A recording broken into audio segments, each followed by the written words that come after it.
მშვიდობისა 9 საათზე დღის მთავარ თემებს ჩემს კოლეგებთან ერთად მე თამთა სანიკიძე წარმოგიდგენთ. რამდენიმე წუთში თქვენ ნახავთ.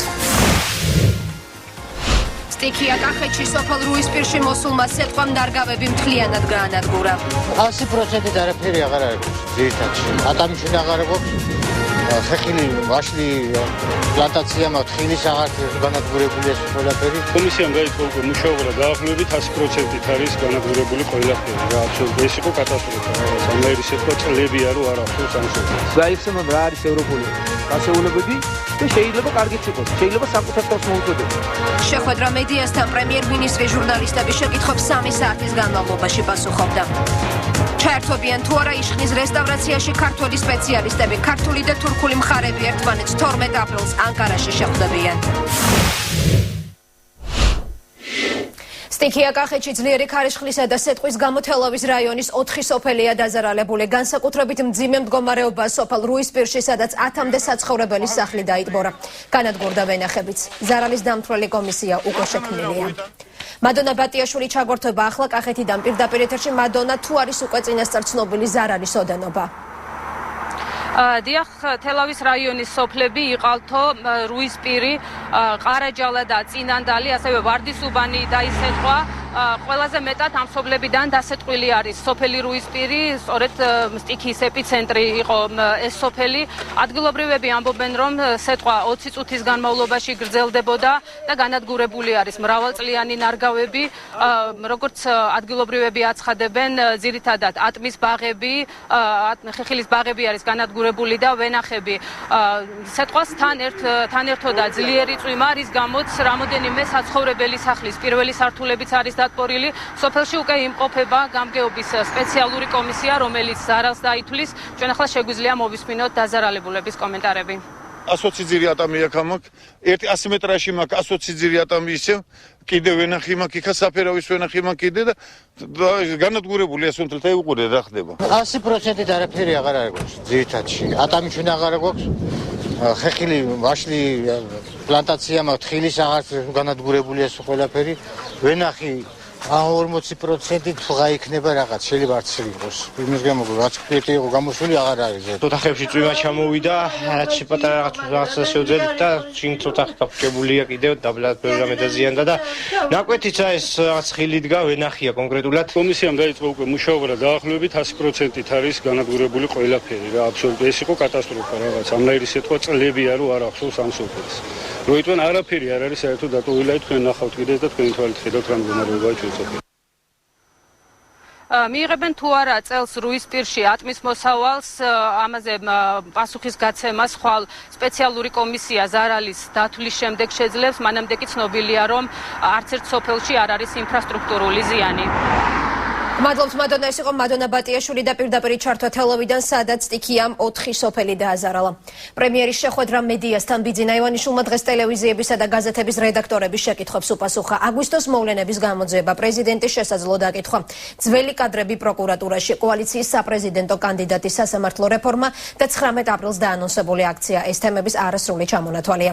პრემიერ-მინისტრს მთავრობის წევრთა შესაძლო შეცვლაზეც კითხეს. საკადრო ცვლილებები მოსალოდნელი არ არის, თუმცა ივანიშვილს რამდენიმე მინისტრის მიმართ შეკითხვები აქვს.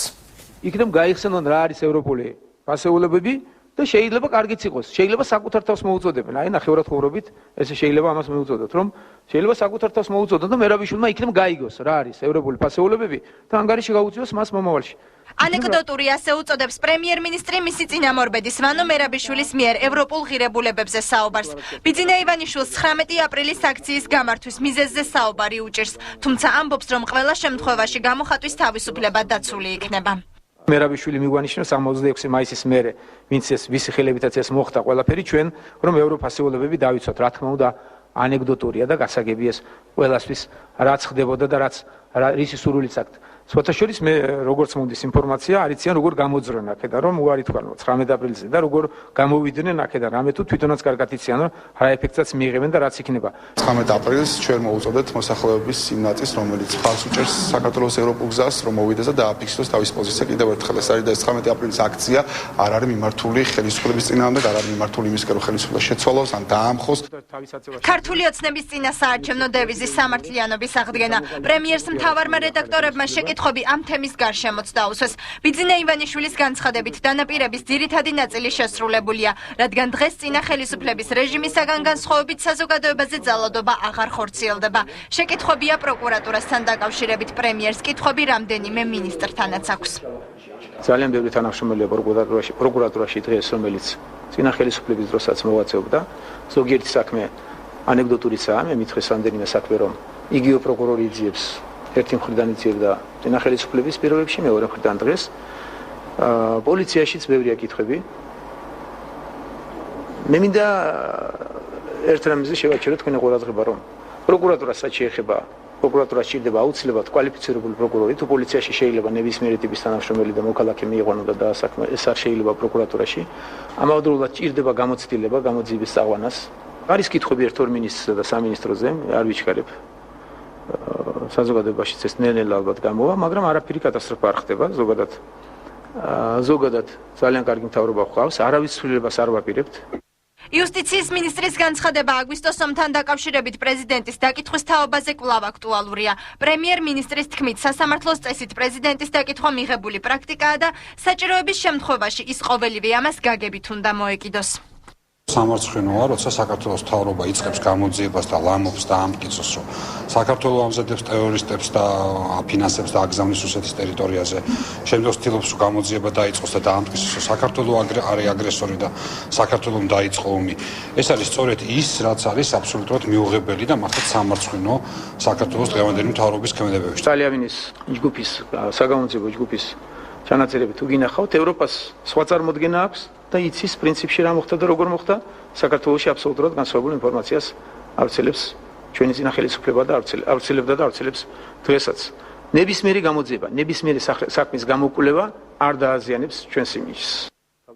მოახლოებული საპრეზიდენტო არჩევნები იყო შეხვედრის ერთ-ერთი ძირითადი თემა. პრემიერს სავარაუდო კანდიდატი შერჩეული ჰყავს, თუმცა მისი ვინაობა საჯარო მხოლოდ კოალიციასთან კონსულტაციების შემდეგ გახდება.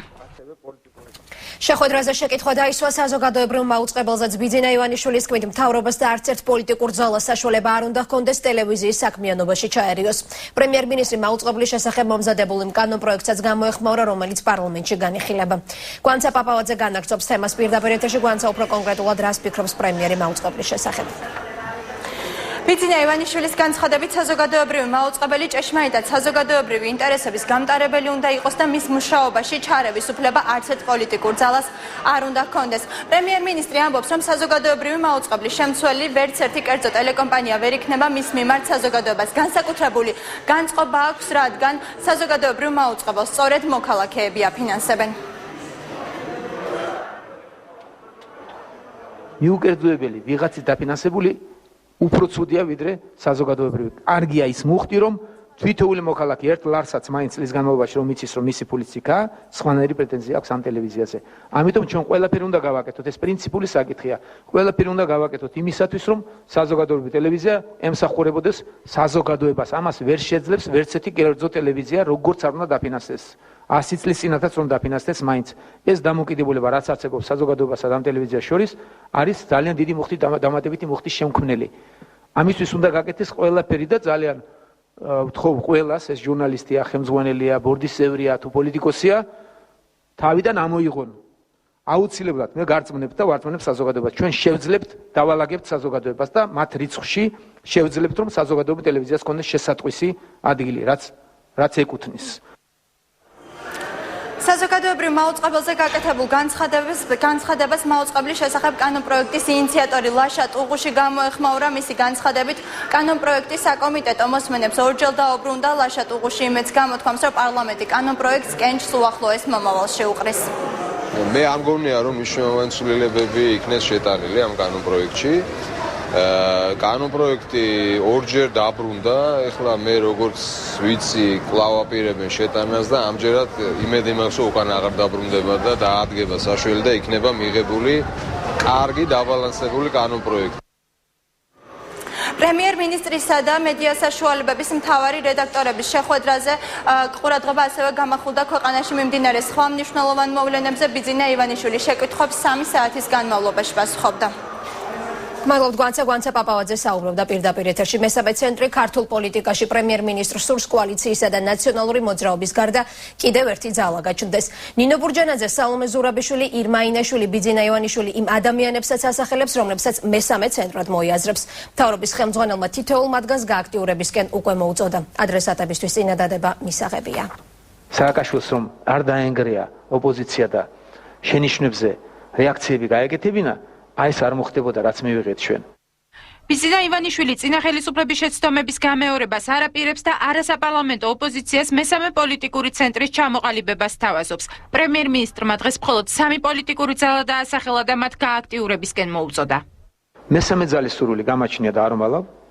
მე არ დაგიმალავთ ქალბატონ სალომესთანაც, თუ გნებავთ ქალბატონ ირმა ინაშვილთანაც მქონდა შეხვედრა და ქალბატონ ნინოსაც ბურჯანაძესაც შეუთვალე რომ ძალიან კარგი იქნება თუ გააქტიურდება და თავის პარტიას გააძლიერებს და გააქტიურებს. პრემიერ-მინისტრი მიიჩნევს, რომ ნაციონალური მოძრაობა კონსტრუქციულ ოპონირებას ვეღარ ახერხებს. ჩვენ გვჭირდება კონსტრუქციული ოპონირება, ისევე როგორც ჭირდება ნებისმიერ პარტიას და ნებისმიერ ადამიანს და ამას ძალიან კარგად ვაცნობიერებ. ვერ ახერხებს საუბედუროთ ამას ნაციონალური მოძრაობა. ბიძინა ივანიშვილის განცხადებას ჯანსაღი პოლიტიკური კონკურენციის დასაწყისად აღიქვამს მედიაკავშირ ობიექტივის ხელმძღვანელი ირმა ინაშვილი. ამბობს, რომ მისი თანამოაზრეების მიერ დაფუძნებული საქართველოს პატრიოტთა ალიანსი პრემიერს მხარდაჭერას უცხადებს, თუმცა სატელიტობას გამორიცხავს და ჯანსაღი კრიტიკის აუცილებლობაზე საუბრობს.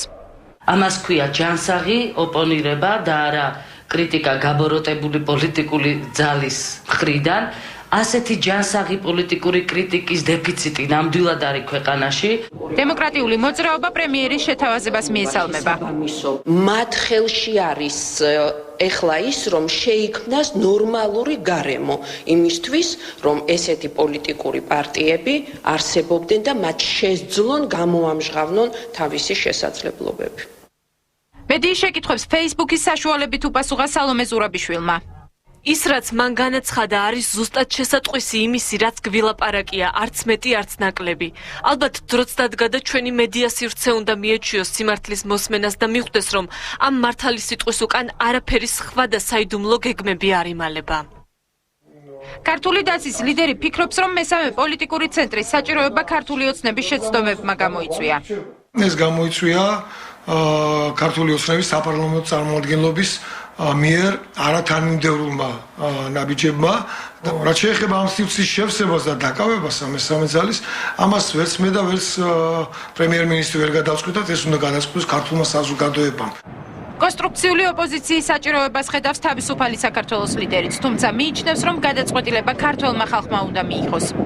გზა, რომელიც თავის დროზე აირჩია სატელიტური ოპოზიციის შექმნისა მიხეილ სააკაშვილმა, ეს დამთავრდა ძალიან ცუდად გვახსოვს ჩვენ. ხელისუფლებამ არ უნდა გადაწყვიტოს და ხელისუფლება არ უნდა ჩაერიოს იმაში, თუ ვინ იქნება ოპოზიციური ძალა. ეს უნდა გადაწყვიტოს ამორჩეველმა. იდეას არ უწონებს პრემიერ-მინისტრს საპარლამენტო უმცირესობა.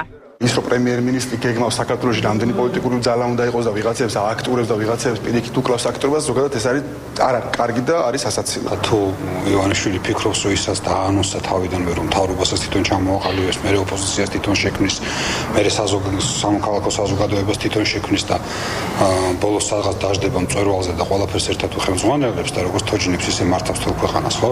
ეს ნამდვილად უპერსპექტივო გეგმაა და საქართველოში ეს ნამდვილად არ გამოვა. ლიდერის განცხადებას დღეს ქართულ ოცნებაშიც გამოეხმაურნენ. პარტია პოლიტიკური პროცესის დახვეწისთვის პარტიების გაძლიერებას აუცილებელ პირობად მიიჩნევს.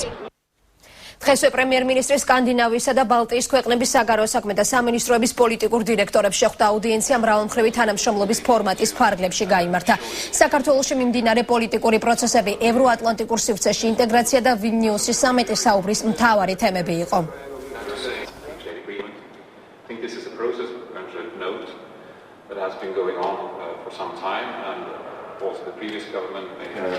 ევროსაბჭოს მოხსენებლებს გააჩნიათ სრული და ამომწურავი ინფორმაცია საქართველოს თაობაზე და ეს ინფორმაცია ძალიან მნიშვნელოვანია, იმიტომ რომ სწორედ ამ ინფორმაციაზე დაყრდნობით ფორმულირდება შემდეგ ევროსაბჭოს საპარლამენტო ასამბლეის საბოლოო პოზიცია, მისი რეზოლუციები.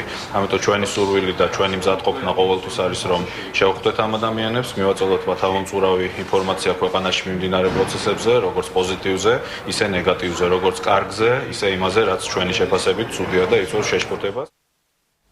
დღესვე ბალტიისა და სკანდინავიის ქვეყნების საგარეო საქმეთა სამინისტროების პოლიტიკური დირექტორები საპარლამენტო უმცირესობის წევრებსაც შეხვდნენ. სწორედ ამ შეხვედრის შემდეგ გააკეთა დავით ბაქრაძემ განცხადება, რომელიც თქვენ რამდენიმე წუთის წინ მოისმინეთ. გამოშვებას დღის სხვა მთავარი თემებით განვაგრძობთ. იშხანში მიმდინარე სარესტავრაციო სამუშაოებში სავარაუდოდ ქართველი სპეციალისტებიც მიიღებენ მონაწილეობას. შეთანხმება მიღწეულია საკითხ საქართველოსა და თურქეთის კულტურის მინისტრების მოადგილეები ორ დღეში ერთმანეთის პირისპირ განიხილავენ. ვიზიტამდე კი გაურკვეველია შეჩერდა თუ არა კულტურული ძეგლის ტერიტორიაზე ცოტა ხნის წინ დაწყებული გაწმენდითი სამუშაოები. იშხანზე მიმდინარე სარესტავრაციო სამუშაოებში შესაძლოა ქართველი სპეციალისტების ჩაერთონ. თურქულ მხარესთან საქართველოს საელჩოს კონსულტაციისას გადაწყდა, რომ საკითხის განსახილველად კულტურისა და ძეგლთა დაცვის მინისტრის მოადგილე მარინე მიზანდარი თურქ კოლეგას 12 აპრილს შეხვდება. 12 აპრილს ანკარაში შედგება შეხვედრა ჩვენი სამინისტროების წარმომადგენლებს შორის. საქართველოს მხარეს წარმოადგენს მარინე მიზანდარი, რომელიც შეხვდება თავის თურქ კოლეგას, კულტურის მინისტრის მოადგილეს. ამ შეხვედრაში მონაწილეობას მიიღებენ ასევე საქართველოს საელჩოს, თურქეთში საქართველოს საელჩოს წარმომადგენლები. ქართულმა მხარემ ძეგლების რესტავრაციის პროცესში ჩართვა მას შემდეგ მოითხოვა, რაც ექსპედიციამ მონასტერში მიმდინარე სარესტავრაციო სამუშაოების დათვალიერებისას დარღვევები აღმოაჩინა. თვითონ საკურთხევლის ერთ-ერთი კედელი, მცირე კედელი არის ასევე გაუგონარი მიზეზების გამო დანგრეული. ეს არ იყო დიდი კედელი, ის დაზიანებული კედელი იყო, თუმცა ეს იყო ტაძრის ორგანული ნაწილი მე-11 საუკუნეში ამოყვანილი. იქვე საკურთხეველთან არის წყალი მიშვებული, დგას დიდი გუბე. როდესაც ჩვენ ვათვალიერებდით აი ამ ხროვას, ამ აგურების ხროვას, ამ ხროვიდან გვიყურებდა სახეები, ეს იყო ფრესკები, მე-10 საუკუნის ფრესკები. მხარეებს შორის შეთანხმების აუცილებლობაზე საუბრობენ კულტურული მემკვიდრეობის დაცვის ცენტრში.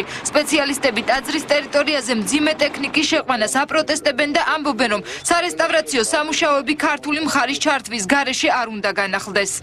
იქ გამოჩნდა ახალი იატაკი, ძალიან საინტერესო იატაკია, დეკორატიული ფერადოვანი, რომელსაც უკვე გაზმენდის შემდეგ საფრთხე ემუქრება. იქ ნახეთ კიდე ტრაქტორი საერთოდ ტექნიკა ჩვენ ამას საერთოდ არ შეიძლება ტექნიკის გამოყენება ძეგლის აი ამ დარგში, ეს მხოლოდ დაუშვებელია. ჩვენ მიგვაჩნია ჩვენი პოზიცია გახლავთ მხოლოდ და მხოლოდ ერთადერთი, რომ დავიწყოთ იქ აუცილებელია, რომ ქართველი სპეციალისტები იყვნენ ჩართული სწორედ ამ კვლევით სამუშაოებში, რათა ჩვენ მივცეთ აბსოლუტურად სწორი მიმართულება იმ სარესტავრაციო სამუშაოებს. ტაძრის გარდა საფრთხე ემუქრება მონასტრიდან გატანილ ფრესკებსაც, რომლებიც დღეს მუშების სამზარეულოში ინახება. ჩაერთვება თუ არა ქართული მხარე სარესტავრაციო სამუშაოებში სავარაუდოდ 12 აპრილს გაირკვევა. მაშველები და მეხანძრები თემურ გიორგაძის წინააღმდეგ მერიის საგანგებო სიტუაციების სამსახურში საპროტესტო ტალღა გორდება. თანამშრომლები ხელმძღვანელს ნეპოტიზმსა და თანხების არამიზნობრივ ხარჯვაში ამხელენ. აქციის მონაწილეები პრემიების გაცემასა და ეგრეთ წოდებულ ატკატებზეც საუბრობენ. ბრალდებებს კატეგორიულად უარყოფს გიორგაძე, მერიას დაქვემდებარებული უწყების ხელმძღვანელი თანამშრომლებს რევოლუციის მზადებაში ადანაშაულებს. საპროტესტო აქცია სახელწოდებით ფარაონების დრო წავიდა საგანგებო სიტუაციების სამსახურის თანამშრომლებმა ხელმძღვანელის წინააღმდეგ გამართეს. სამაშველო და სახანძრო სამსახურის თანამშრომლების ნაწილი თემურ გიორგაძეს ზეწოლაში ნეპოტიზმსა და თანხების არამიზნობრივ ხარჯვაში ადანაშაულებს. აქციის მონაწილეები საგანგებო სიტუაციების დეპარტამენტში სახელმწიფო აუდიტის შესვლას მოითხოვენ. არის ნეპოტიზმი, დასაქმებული ყავს თავის დიშვილები, თავის ბიძაშვილები, ნათესავები, თავის მეუღლის მეგობრები. დაისვა საკითხი რა, ნუ თუ მისი ოჯახის წევრების გარდა არავინ მოინახა პატიოსანი, პროფესიონალი ადამიანები, თუ რაშია საქმე? თუ მაინც მისი ოჯახის ასე ვთქვათ რაღაცა კლანური მართვის ადგილი უნდა იყოს ეს სააგენტო. გიორგაძე განმარტავს, რომ საგანგებო სიტუაციების სამსახურის სპეციფიკიდან გამომდინარე რამდენიმე თანამშრომელთან დანათესავება მართლაც მოუხდა. ბრალდებებს გიორგაძე უსაფუძვლოდ მიიჩნევს და აცხადებს, რომ მის წინააღმდეგ რევოლუცია მზადდება. ჩემი მეუღლე მანდ მუშაობდა ჩვეულებრივად და მე გახდა ჩემი მეუღლე და არანაირი კანონი არ გვიზღუდავს, რომ ახლა ის გაუშვა სამსახურიდან ჩვეულებრივად აგზელებს სამსახურს. ამას დავამატებ, რომ ჩვენ სამსახურში ბევრია ერთმანეთის ნათესავი, ვინაიდან ვინც ბევრი წლებია ერთად ავართ, ზოგს შვილები ყავს მონათლული და ზოგს ცოლები და მეუღლეები ყავს ჩართული. სამაშველო სამსახურში დასაქმებული თემურ გიორგაძის ნათესავების სია მხოლოდ მისი მეუღლით არ შემოიფარგლება. ლევან შხიკვაძე ერთ-ერთია იმ ნათესავებს შორის, რომელიც მაღალ თანამდებობას იკავებს. თემურ გიორგაძის დიშვილი ბიძის წინააღმდეგ გამართულ დღევანდელ აქციას გიორგაძის მხარდამჭერ მეხანძრეებთან ერთად შორიდან აკვირდებოდა. მე დიშვილი ვარ. დიშვილი ხართ. კიდევ ვინები ყავს დასაქმებული? კიდე სიძე ყავს, რომელთან ერთად მუშაობს 99 წლიდან. ცოლი კადრებში მუშაობდა, სანამ მეუღლე გახდებოდა მაგის. მანამდე სამსახური მანამდე იქონდათ ერთი. ანუ ბევრი ნათესავები. ბევრი მაგას არ იგულისხმება, ბევრი 2-3 კაცი რო მაგას დანიშნავს, რომ ბევრი. საგანგებო სიტუაციების სამსახურის უფროს კორუფციულ გარიგებაში სადანაშაულებენ. აქციის მონაწილეების ინფორმაციით, გიორგაძე ნათესავებისა და მასთან დაახლოებული პირების მეშვეობით ბიუჯეტიდან თანხებს უკანონოდ ითვისებს. საახლობო გარემოცვა ყავს, რომელიც ხშირად იღებენ პრემიებს და არ ვიცით, მოვთხოვეთ გამჭვირვალობა და ნუ ეს თემა არ იქნება გამჭვირვალობა პრემიებისო, იმიტომ რომ გამჭვირვალობა ალბათ იმიტომ არ იქნება, თავის საახლობლო წრეს უწერენ და მე არის იმის ფაქტები, რომ უკან აბრუნებენ ამ პრემიებს. რაც შეეხება პრემიები, როგორც ხვები იღებენ, ჩვეულებრივად შეიძლება მოხდნენ იმ საპრემიუმში, მაგრამ სხვათა შორის უფრო ნაკლები იმით დოზით შეიძლება ვიდრე სხვები.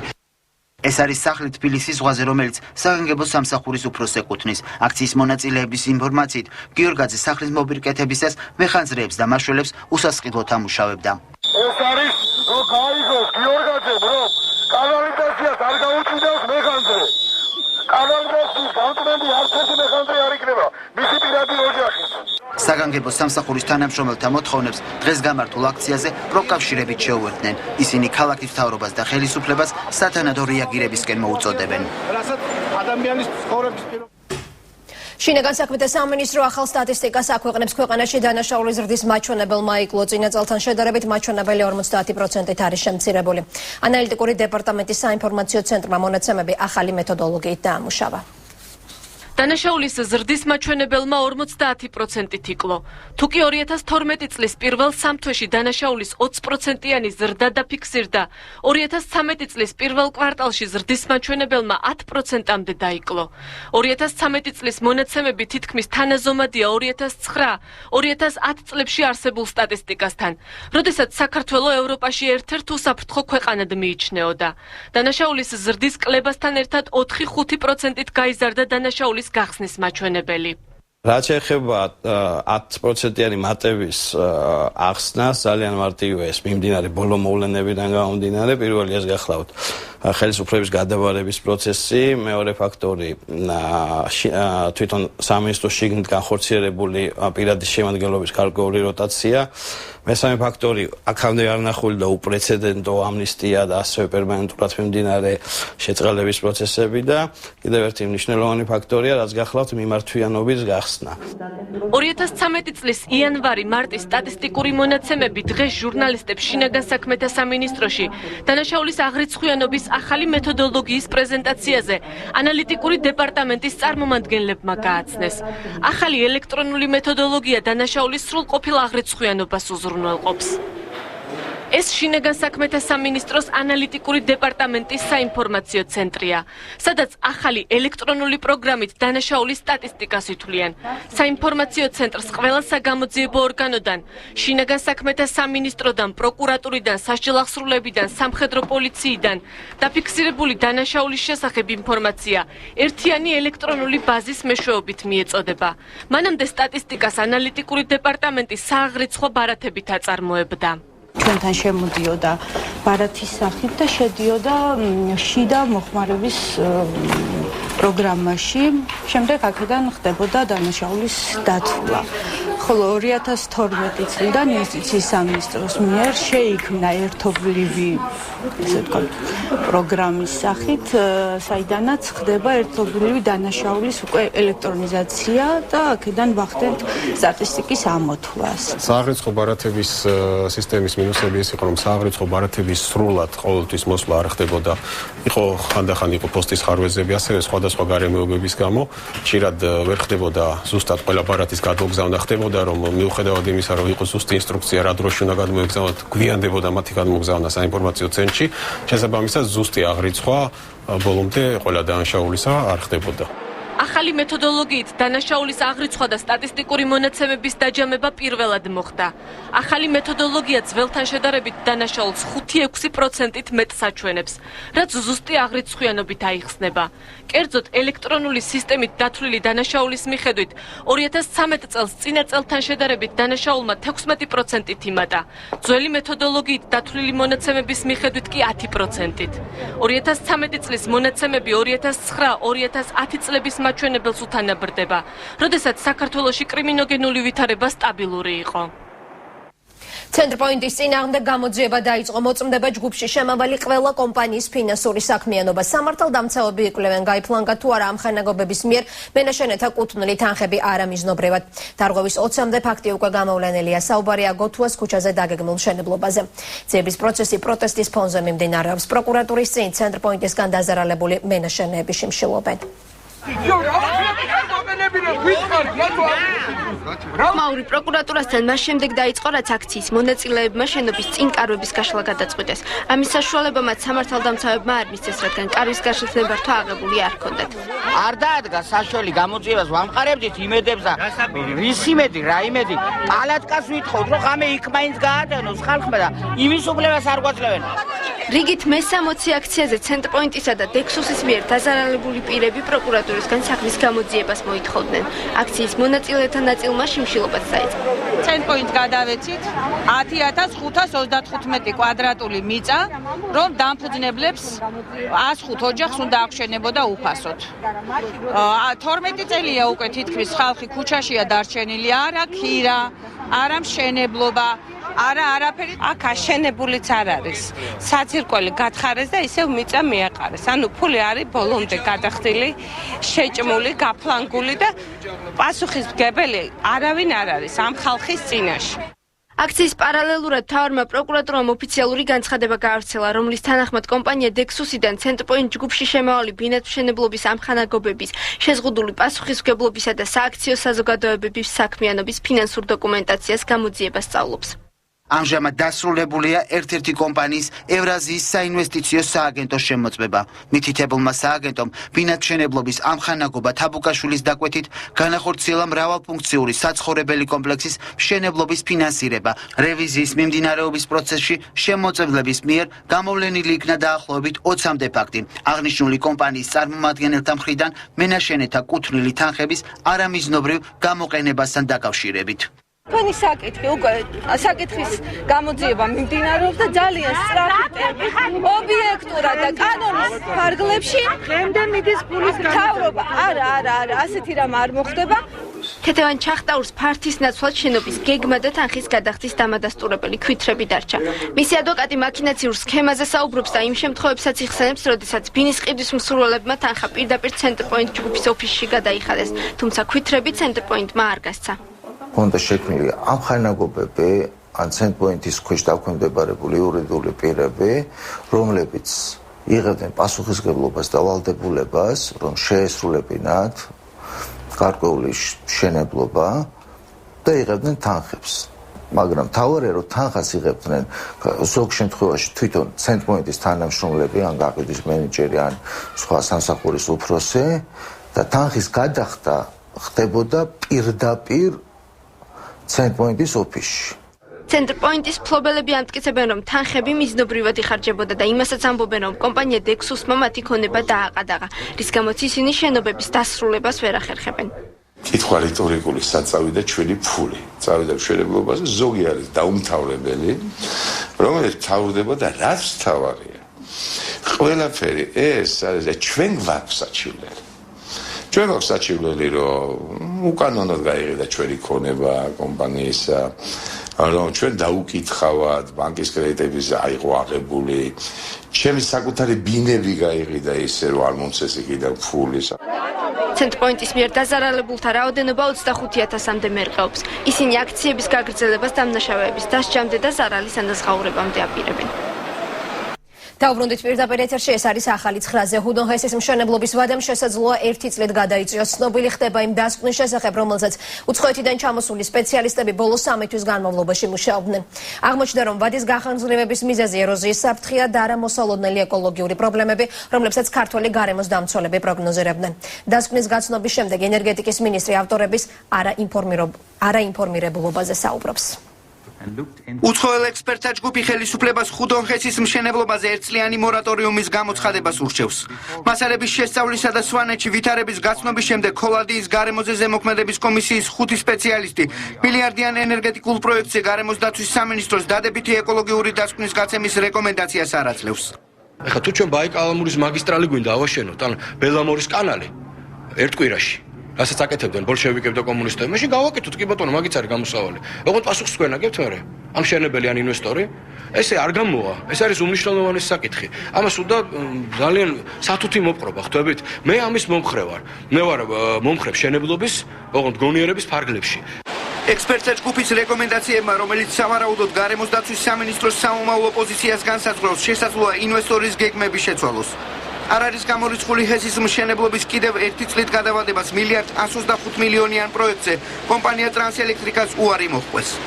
შენიშვნები შეიძლება გამოსწორებული იყვეს პროცესშივე და არ მოითხოვს ისე როგორც ერთი წლიან ვადას დამატებით კვლევებს, რომელიც როგორც ხსენებული იყო, ერთი წლით პროექტის გადაწევა მნიშვნელოვან ეკონომიკურ ზიანს მოუტანს ინვესტორს და კერძოდ თვითონ პროექტის იმპლემენტაციას. უცხოელი ექსპერტებისთვის პროექტის მთავარი დაბრკოლება ენგურის ხეობაში მიწის ეროზიაა. სპეციალისტები ფიქრობენ, რომ კლდის ნაშალი, რომელიც მდინარის კალაპოტში მეტწილად გზის მშენებლობიდან ხვდება 170 მეტრიანი კაშკლის 223 მილიონ კუბურ მეტრიან აუზს იმაზე სწრაფად შეავსებს, ვიდრე პროექტითაა გათვალისწინებული. ვარაუდობენ, რომ ჰესის 95 წლიანი საექსპლუატაციო ხანგრძლივობა 1 ორად შემცირდება. გარემოზე ზემოქმედების არსებულ დასკვნაში არ არის წარმოდგენილი გეოლოგიური რისკი. ხეობის კრიტიკული ფერდობების სათანადო ანალიზს საჭიროებს. საუკეთესო საერთაშორისო პრაქტიკა ამ რისკების სრულად შესწავლას ითხოვს. ამასთან ვფიქრობთ, რომ აუცილებელია პროექტის სახეცვლილებაც. რათა ჰესის სადერივაციო გვირაბი ისე მოეწყოს, რომ წყალსაცავში დალექილი ინერტული მასალების ჩარეცხვა გახდეს შესაძლებელი. ლაპარაკი იმაზე, რომ 80-იან წლებში იყო ეს კომპლექსური გეგმა გაკეთებული და საბჭოთა კავშირის დროსაც კი 20 წელიწადში ერთხელ უნდა გადახედილიყო ეს გეგმა და 40 წელია გასული. შესაბამისად გამორიცხულია რა, რომ ეს არ არის სწორი, ანუ უნდა გადაიხედოს და რაც მთავარია, ამ ეტაპზე, ამ დოკუმენტებით, რაც ხელთ არსებობს და საზოგადოების ცნობილია, ჩვენი აზრით გარემოს დაცვის სამინისტრო დადებით დასკვას ვერ გაცემს და ვერც მთავრობა მიცემს დადებით დასკვას. კიდევ ერთი კითხვის ნიშანი, რომელიც ხუდონის ირგვლივ ჩნდება პროექტის ეკონომიკური მიზანშეწონილობაა. ექსპერტთა ჯგუფის 700 მეგავატიანი ჰიდროსადგურის დანიშნულებას მხოლოდ ელექტროენერგიის იმპორტის კომპენსირებაში ხედავს. სხვა მოსაზრება აქვს ენერგეტიკის სამინისტროს, სადაც ხუდონი ქვეყნის ენერგეტიკული დამოუკიდებლობის გარანტად განიხილება. წარმოდგენილი დასკვნის უკან კახი კალაძე ექსპერტთა არაინფორმირებულობას ხედავს. მინისტრს ქართველი სპეციალისტებიც ეთანხმებიან. ნამდვილად ვერ დავეთანხმები იმას, რომ ერთი წლით უნდა გაჩერდეს ეს პროექტი. კიდევ ერთხელ ვიმეორებ, არ აქვს სრულყოფილი ინფორმაცია ექსპერტებს. ამიტომ, როდესაც ინვესტორი იქნება, თუ ის ადამიანები, ვისაც ხელი მიუწვდებათ ამ ინფორმაციაზე, არსებულ ინფორმაციაზე, რომელიც წლების განმავლობაში ხდებოდა სხვადასხვა საექსპერტო ჯგუფების მიერ მოძიება, ჩვენ მივაწვდით ყველაფერს და ამის მერე უკვე იქნება გაკეთებული დასკვნა ამასთან დაკავშირებით, თუ რა უნდა გაკეთდეს, რამდენი ხნით უნდა შეჩერდეს პროექტი. იმას რაც აუცილებელს ხსნის, რომ ჩვენ მომავალში სიმძლავრეები დაგჭირდება, ხო? ამის გათვლა ელემენტარულია და შეგვიძლია ჩვენ ეს დავთვალოთ, იმიტომ რომ ეს პროგნოზით შეიძლება დავთვალოთ, რომ 2015 წელს ჩვენ თუ არაფერი სიმძლავრე არ მოგვემატა, შევალთ აშკარად ძალიან მძიმე დეფიციტში. ისედაც რო ავიღოთ მაგალითად ჩვენ ბალანსში, ენერგეტიკულ ბალანსში დაახლოებით შეშას უჭირავს ისეთივე სიდიდე და მოცულობა, რაც ჰიდროენერგეტიკას. ეს კატასტროფული შედეგია და ეს იძლევა იმის გათვლის საშუალებას, რომ ჩვენ აუცილებელია რომ ჰიდროენერგეტიკა უნდა გავანვითაროთ. უცხოელი ექსპერტები ხუდონ ჰესის მშენებლობის ზონიდან 184 ოჯახის განსახლებისას სათანადო კომპენსაციის სახით ინვესტორს სოციალური ღონისძიებების დახვეწასაც ურჩევს. მათი ეს განწყობა ხაისში მოსახლეობის ერთ ნაწილთან შეხვედრის შემდეგ გაჩნდა. თუმცა ექსპერტთა ჯგუფისთვის მათი პოზიცია, ვისაც მძიმე სოციალური გარემოს გამო ჰესის მშენებლობის დაწყებას ელოდება, უცნობია. თუ კი ეს აშენებადია და თუ კი სახელმწიფოსთვის საჭიროა ამ ხესის აშენება, გვირჩევნია ეხლა აშენდეს, ვიდრე კიდევ 10 და 15 წლის მერე კიდე განახდეს საუბარი და მაშინ აშენდეს. ინვესტორის მიერ წარმოდგენილ გარემოზე ზემოქმედების დასკვნის განხილვისას უცხოელი ექსპერტები თანხმდებიან, რომ 500 ჰექტარ ფართობზე წყლის დასპორვას მიკროკლიმატური გავლენა არ ექნება. ჯგუფისთვის ადეკვატურია ბიომრავალფეროვნების შეზღუდვის ის შემარბილებელი ზომები, რომელსაც ინვესტორი გეგმავს. ექსპერტთა დასკვნის სრული ვერსია 3 კვირის შემდეგ გახდება ცნობილი. ამერიკელი სამხედრო მაღალჩინოსნის ვიზიტი საქართველოში შტატების ევროპის სარდლობისა და ნატოს გაერთიანებული ძალების სარდალი იმყოფება. ჯეიმს სტავრიდისი პრემიერმა და თავდაცვის მინისტრმა უკვე მიიღეს. გიორგი მანჯაველიძე ადმირალის ვიზიტის შესახებ. გიორგი, რა განცხადებები გაკეთდა სამხედრო მაღალჩინოსნის მხრიდან? ნატოს გაერთიანებული ძალების მეთაურისა და თავდაცვის მინისტრის ირაკლი ალასანიას შეხვედრა დახურულ კარს მიღმა გაიმართა. შეხვედრის შემდეგ ჯეიმს ტავრიდისმა და ირაკლი ალასანიამ ჟურნალისტებთან მცირე კომენტარი გააკეთეს. შეერთებული შტატების ადმირალმა ISAF-ის მისიაში ქართველი სამხედროების მონაწილეობის მნიშვნელობაზე ისაუბრა და მან საქართველოს ავღანეთის მისიაში მონაწილეობისათვის მადლობა გადაუხადა. მინდა გითხრათ, რომ ძალიან ნაყოფიერი შეხვედრა შედგა ადმირალთან. ადმირალი სტავრიდისი ჩამოსულია საქართველოში, რომ მადლობა გადაუხადოს საქართველოს იმ დიდი წვლილისთვის და ეს თავადაც იტყვის, რასაც საქართველო და ჩვენი შერაღებული ძალები აკეთებენ ავღანეთში, ზოგადად ნატოსთან პარტნიორობის კუთხით. აქედან გამომდინარე, ჩვენ ძალიან გვიხარია, რომ ეს შეხვედრა იყო ესეთი ნაყოფიერი, ჩვენ ვისაუბრეთ როგორც ნატოსთან ჩვენი ურთიერთობების მომავალზე, ასევე ვისაუბრეთ ორმხრივად საქართველოს ამერიკას შორის სამხედრო თანამშრომლობაზე. My principal message ჩემი გზავნილი ქართველი ხალხის მიმართ არის მადლობა. მადლობა ქართულ მამაც მეომრებს ავღანეთში გაწეული სამსახურისთვის. მადლობა ჯარისკაცებს, რომ ისინი აგრძელებენ მისიას ავღანეთში. საერთაშორისო საზოგადოება ავღანეთში 15 სახელმწიფოს წარმოადგენს და მათგან საქართველოს ყავს ყველაზე დიდი კონტინგენტი ავღანეთში წარმოდგენილი. მივესალმებით საქართველოს მისწრაფებებს და მიღწევებს ნატოში გაწევრიანების გზაზე. ნატო აღიარებს და მხარს უჭერს საქართველოს ტერიტორიულ მთლიანობას საერთაშორისო თანამეგობრობის მიერ აღიარებულ საზღვრებში. საქართველო მომავალშიც ნატოს სტრატეგიულ პარტნიორად დარჩება. შეერთებული შტატების ევროპის გაერთიანებული სარდლობის ხელმძღვანელი თავდაცვის მინისტრთან შეხვედრამდე ეროვნულ სასწავლო ცენტრ ხწანის ესტუმრა, სადაც ის ISAF-ის ოპერაციისთვის ქართველი სამხედროების მომზადების პროგრამას გაეცნო. დღესვე ადმირალი სტავრიდისი ირაკლი ალასანიასთან ერთად ISAF-ის ოპერაციის დროს დაჭრილი დღესვე ადმირალმა და თავდაცვის მინისტრმა ISAF-ის ოპერაციის დროს დაჭრილი ქართველი სამხედრო მოსამსახურეები მოინახულეს. ეს დაუვიწყარი წვლილია, რომელსაც ჩვენ ვაფასებთ, მაგრამ იცოდეთ, რომ თქვენ თავარი საქმე კიდე წინ გაგვთ გასაკეთებელი. თქვენ უნდა დაუდგეთ, ისევ გააგრძელოთ გვერდში დგომა თქვენი ქვეყნის. ყველა თითოეულ ჯარისკაცის არის სტიმულის მიცემა, რომ ჩვენი თითოეულის წვეთის სისხლს ხედავს მსოფლიოს სამშვიდობო მისიებში მონაწილე ქვეყნები. მან მოინახულა გადასროლისწინა ბატალიონების მომზადება, ამ შემთხვევაში ცალკეული მსუბუქეითი ბატალიონის მომზადება და ძალიან მაყოფილი დარჩა იმით თუ როგორ წარმართავენ ქართველი და ამერიკელი ინსტრუქტორები ერთად სწავლებას და როგორ ემზადება ბატალიონი ავღანეთის მისიისთვის.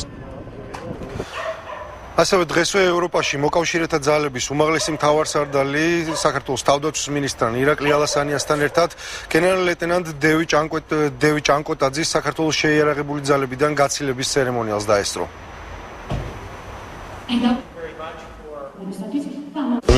პირველ რიგში დიდი მადლობა გადაუხადო თავდაცვის სამინისტრო და შეიარაღებული ძალების ხელმძღვანელობას არგონიზების შესატარებად ორგანიზაციისთვის. მეორე რიგში მე მინდა უთხრა დიდი მადლობა ჩემ კოლეგებს, ჯარისკაცებს, სერჟანტებს და ოფიცერებს, ვისთანაც ერთად გავიარეთ 20 წლიანი რთული გზა. ადმირალი ჯეიმს ტავრიდისი საქართველოში დღეს ჩამოვიდა, ეს ვიზიტი ერთდღიანია და ის საქართველოდან ხვალ დილით მიემგზავრება. სამხედრო მაღალჩინოსის ვიზიტის შესახებ გიორგი მანჯავიძე საუბრობდა. ქსეროასლების სასწავლო სახელმძღვანელოების ნაცვლად რუსთავის 21 საჯარო სკოლაში მოსწავლეები წიგნების გარეშე სწავლობენ. ამის შესახებ განათლების მინისტრმა დღეს პირველად სკოლაში გამართულ შეხვედრაზე შეიტყო. გიორგი მარგველაშვილი რუსთავში სახელმძღვანელოების უფასო დარიგების გადაწყვეტილების გასაცნობად იყო ჩასული. განათლების სამინისტროს გეგმას დღეს მშობლებთან და მასწავლებლებთან ერთად საპარლამენტო უმრავლესობასა და უმცირესობაშიც გამოეხმაურნენ.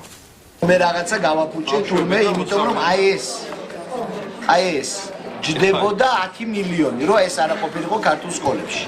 ეს არის სახელმძღვანელოების ქსეროასლი, რომლითაც რუსთავის საჯარო სკოლის 3000-მდე მოსწავლე სწავლობს. განათლების სამინისტროს ინიციატივით მომავალი სასწავლო წლისთვის ყველა მოსწავლეს წიგნები უსასყიდლოდ გადაეცემა. ამ სიახლის ირგვლივ პირველი გასვლა იყო, ბუნებრივია ჩვენი მიზანი დეპუტატთან ერთად იყო იმის მიმოხილვა, რამდენად ეს მისაღებია საზოგადოებისთვის. მე შოკირებული ვიყავი და არ ვიცოდი, ესეთი ქსეროქსებით სწავლობენ რუსთავში. სახელმწიფოების უფასოდ დარიგებას მიესალმებიან სხვა სკოლებშიც. მეცხრე არხის გადამღები ჯგუფი ბათუმის, ქუთაისის, რუსთავისა და სამტრედიის საჯარო სკოლებში პედაგოგებსა და მშობლებს გაესაუბრა. ისინი ამბობენ, რომ უსახსრობისა და მაღალი ფასების გამო ხშირ შემთხვევაში წიგნების შეძენა უჭირთ. ძალიან რთულია, იმიტომ რომ თითოეულ სახელმწიფოს ახლავს დამხმარე სახელმწიფო დავალებები ცალკე და მოკლედ მივესალმები ამ ინიციატივას. ეს თანხარო სხვა ბიზნესით წავა, რასაკვირველია, ოჯახის ბიუჯეტს ძალიან წაადგება, თუნდაც სხვა ყველა საჭიროებას რომ თავი დავანებოთ. მხატვრულ ლიტერატურას ხომ ჭირდებათ ბავშვებს. თუნდაც ამაში დავხარჯავთ. ძალიან კარგი ინიციატივა, მივესალმებით და თუ კი სახელმწიფო შემდგომ ნაბიჯზე იფიქრებს იმაზე, რომ წიგნის თვითონ პოლიგრაფიული ხარისხი იყოს ძალიან კარგი, ეს კიდევ უფრო უკეთესი იქნება. უფასო სახელმწიფოების პროექტის განხორციელებისთვის განათლების მინისტრმა დღეს პრემიერის განსაკუთრებული მადლობა დაიმსახურა. ჩემთვის ეს იყო დიდი საჩუქარი, მე ვფიქრობ, რომ მოსახლეობისთვისაც ძალიან კარგი საჩუქარია და საერთოდ გიორგი არის უნიკალური პიროვნება. დღე-დღე ამაზე მუშაობს. ეს არის ფიქრობ, რომ ერთ კვირაში აღმოაჩინა. ის მეთოდურად ამ თემაზე დიდი ხანია მუშაობს, თანაც დამატებითი ბიუჯეტი, დამატებითი ფინანსირებები არ მოუთხოვია საკუთარი ბიუჯეტის ხარჯებით. სიახლის უპრეცედენტოს უწოდებენ საპარლამენტო უმრავლესობაში. ოპოზიციაში კი აცხადებენ, რომ ინიციატივა დადებითია თუ სახელმწიფოს შესაბამისი სახსრები აქვს. ეს არის რევოლუციური ცვლილება განათლების სისტემაში და ეს არის მხოლოდ დასაწყისი იმისათვის, რომ საქართველოში მოხდეს განათლების სფეროში ძალიან დიდი და სერიოზული ძვრები უკეთესობის მიმართულებით. ეს რა თქმა უნდა, კარგია. თუ ქვეყანას ამის საშუალება აქვს, წინა პერიოდში საზოგადოებას ახსოვს, რომ ჩვენ უზრუნველყოფდით სახელმწიფოებით ყველა სოციალური დაუცველი ოჯახის წარმომადგენელს, ჩვენი შეხედულებით ეს უფრო სამართლიანია. საქართველოს მასშტაბით 2084 საჯარო სკოლის 650,000 მოსწავლე პირველიდან 12 კლასის ჩათვლით სახელმწიფოებს უფასოდ ახალი სასწავლო წლიდან მიიღებს. მთავრობისა და პარლამენტისგან განსხვავებით განათლების სამინისტროს გადაწყვეტილებით უკმაყოფილოები არიან გამომცემლები სასკოლო სახელმძღვანელობის უფასო დარიგებას საგამომცემლო დაწესებულებები აპროტესტებენ მიზეზად კი გარემოებას ასახელებენ რომ უწყებამ გადაწყვეტილება მათი გვერდისავლით მიიღო. გამომცემლობების ხელმძღვანელთა განმარტებით 2013-14 წლის სასწავლო წლიდან მათი შემოსავალი თითო წიგნზე მნიშვნელოვნად შემცირდება, რაც საბოლოო ჯამში დაწესებულებების დახურვას გამოიწვევს. პროტესტს უერთებიან სახელმძღვანელობის ავტორებიც. მიღწეულია ერთობლივი შეთანხმება რომ თუ სამინისტრო გადაწყვეტილებას არ შეცვლის, მხარეები უწყებასთან აღარ ითანამშრომლებენ. არ არის გამორიცხული, რომ გამომცემლებმა სასამართლოში სარჩელით შეიტანონ. პროტესტ დღის ბოლოს განათლების მინისტრი პასუხობს.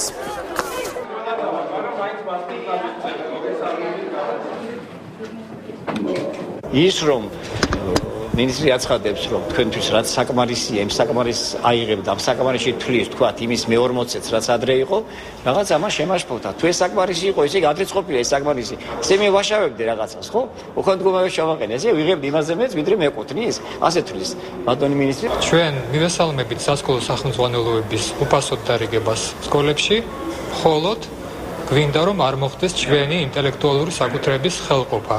ჩვენ მზად ვართ მოლაპარაკებისთვის განათლების სამინისტროსთან, ჩვენი სახელმძღვანელოების, ჩვენი საკუთრების შესყიდვასთან დაკავშირებით, როგორც ეს არის გავრცელებული ყველა ცივილიზებულ ქვეყანაში. ცალკე შეკვეთა ექნებათ გამომცემლებს, ცალკე შეკვეთა ექნებათ ავტორებს, მათ ეს ყველაფერი აუნაზღაურდებათ და მათ დღესაც აქვს შესაბამისი ანაზღაურება. ჩემთვის რიცხვი მილიონი, რომელსაც ჩვენ ვუხდით გამომცემლებს, და სერიოზულად ჟღერს. მათთვის ეს არის მიუღებელი. გამოშვების ბოლოს იკითხეთ სხვაგანაც და ეროვნულ ბიბლიოთეკაში ბიბლიოთეკის ხელმძღვანელობა ახალ პროექტს იწყებს. მიზანი ბიბლიოთეკებში მკითხველთა რაოდენობის ზრდა. ახალ საგაზაფხულო აქციაში მონაწილეობა ნებისმიერ მოქალაქეს შეუძლია. იკითხეთ სხვაგანაც და ეროვნულ ბიბლიოთეკაში. საინტერესო შემოთავაზებაა, რომელიც კიდევ ერთხელ გვახსენებს ბიბლიოთეკის არსებობას და ხაზს უსვამს მის მნიშვნელობასაც. ბოლო დროს ხშირად გვესმის, რომ ახალგაზრდები წიგნებს იშვიათად კითხულობენ და მათი ინტერესები უფრო კომპიუტერისკენ იხრება. ახლა მოდით წავიდეთ და ერთად გავიგოთ, ვისთვის რა დანიშნულება აქვს ნივთს, რომელმაც საუკუნეებს გაუძლო და ემუქრება თუ არა საფრთხე წიგნის კომპიუტერის ეპოქაში. მცირე გამოკითხვის შედეგად თბილისის მოსახლეობაში რამდენიმე კატეგორია გამოიკვეთა. შეკითხვაზე დადიან თუ არა ბიბლიოთეკაში რუსთაველზე მოსეირნე საზოგადოებამ სხვადასხვაგვარი პასუხი გასცა. არა, სტუდენტობის მერი არ მისარგებლია. ხშირად დავდივარ ბიბლიოთეკაში, არა მარტო საჯაროში, ასევე საუნივერსიტეტო ბიბლიოთეკები. ფისწყალობი ძალიან ბევრი გვაქვს. სწავლობ, მუშაობ და იმდენად რომ ცალია ხოლმე. წიგნერების პრობლემა მთელ მსოფლიოში დგას, თუმცა მის აღმოსაფრთხოად ყველა ქვეყანა სხვადასხვა ღონისძიებას მიმართავს. რამდენად რეალურია მოსაზრება იმის შესახებ, რომ მოახლოეს მომავალში წიგნს კომპიუტერი ჩაანაცვლებს. საზოგადოების აზრი აქაც არაერთგვაროვანია. არანაირად არ შეიძლება წიგნი ჩაანაცვლოს კომპიუტერმა, რადგან წიგნს თავისი ძალიან დამახასიათებელი პლუსები აქვს, მაგალითად სუნი. თუმცა გია ნიკოლაძეს განსხვავებული და ორიგინალური მოსაზრება აქვს. ეს საინტერესო იდეა მაქვს რა, ესე იგი, კითხულობ კომპიუტერში. და რო კითხულობ, ხმა მოყვება. დახმოვანება კი არა, აი წვიმის წვეთების, მუსიკა, აი ხმა, რასაც კითხულობ, ის ხმა გესმის, ტყის ხმა, რაღაცის. ეგეთი რაღაცებმა თუ შეცვალა, ეხა თუ დაემატა, ეგეთი, მაგან შეიძლება შეცვალოს. სანამ წიგნებს მუსიკალურად გააფორმებენ, ჩვენ ჯერ კიდევ ფურცლიდან კითხვა მოგვიწევს და ამ რიტუალში დიდი წვლილი ოჯახს მიუძღვის. ყველაფერი აქაც ბავშვობიდან იწყება. ყოველ საღამოს გვაქვს ესეთი რიტუალი, რომ უნდა წავიკითხოთ წიგნი ერთად. ეს არის აუცილებელი ბავშვის განვითარებისთვის. ახლა ამ ასაკში ჯერ ის უნარჩვევები არ აქვს. ბავშვო დაჯდეს და თავისი წაიკითხოს და სანამ მაგ ასაკამდე მივა, აუცილებელია რომ მშობელი იყოს ამაში ჩართული. გია მურღულია საერთაშორისო კვლევის შედეგებზე საუბრობს, რომელიც რამდენიმე წლის წინ გამოქვეყნდა. აღმოჩნდა, რომ ჩვენი სკოლების მოსწავლეები არიან სადღაც ბოლოდან მე-6 ადგილზე 50 ქვეყანას შორის. აი ამის მერე კარგა ხანს არავის არც გახსენებია. ეს ყველაფერი ბუნებრივია, ჩვენი საერთო საფიქრალი უნდა იყოს, მოდური უნდა იყოს ნაკითხობა, სირცხვილი უნდა იყოს რაღაცების წაუკითხაობა. ეროვნული ბიბლიოთეკის ახალ პროექტში ისიც სიამოვნებით ჩაერთო და მოწოდებას იკითხეთ სხვაგანაც და ეროვნულ ბიბლიოთეკაში დაამატა ფრაზა და გახსოვდეთ რისთვის კითხულობთ. რისთვის კითხულობს კარგად იცის გია ნიკოლაძე. მას წიგნთან დაკავშირებით ორიგინალური მოსაზრება აქვს. თუ არ გიყვარს წიგნები, ცუდი ბიჭი იქნები. სწორედ ასეთი კითხვის პოპულარიზაციას ემსახურება ეროვნული ბიბლიოთეკის ახალი პროექტი. ეს არის ერთგვარი, ვთქვათ, მოწოდება იმისკენ, რომ მათ ნახონ იმის შესახებ, თუ რა არის ეროვნულ ბიბლიოთეკაში, რა ინოვაციები გეგმება, რა იყო წარსულში, რას ვინახავთ და ასე შემდეგ. პროექტის ფარგლებში ნებისმიერ მსურველს შეუძლია გადაიღოს ფოტო უკვე მრავალჯერ ხსენებული წარწერით და ატვირთოს ბიბლიოთეკის ვებგვერდზე. საუკეთესო ფოტოებს კი თბილისის ქუჩებში გააკრავენ. ახალკი ეკაბერიძის მთავარი კითხვის ანონსი, ვინ იქნებიან დღეს გადაცემის სტუმრები, ამას ეკა თავად გვეტყვის ეკა საღამომშვიდობის. საღამომშვიდობის და თამთა მივესალმები მაყურებელს. რას ნიშნავს ქართველი სოციალ-დემოკრატების ლიდერისთვის პრემიერ-მინისტრის დღევანდელი განცხადებები? მთავარ კითხვას გადაცემის პირველ ნაწილში გია ჟორჟოლიანი უპასუხებს. გადაცემის მეორე ნაწილში ჟურნალისტებთან დღევანდელი შეხვედრისა და საზოგადოებრივი მაუწყებლის შესახებ ლაშა ტუღუში იქნება ჩვენი სტუმარი. გმადლობთ ეკაბერიძემ გაგვაცნო მთავარი კითხვის დღევანდელი ანონსი, ასეთი იყო დღის თემები საღამოს 9 საათისთვის. მე ხვალამდე გეშვიდობებით.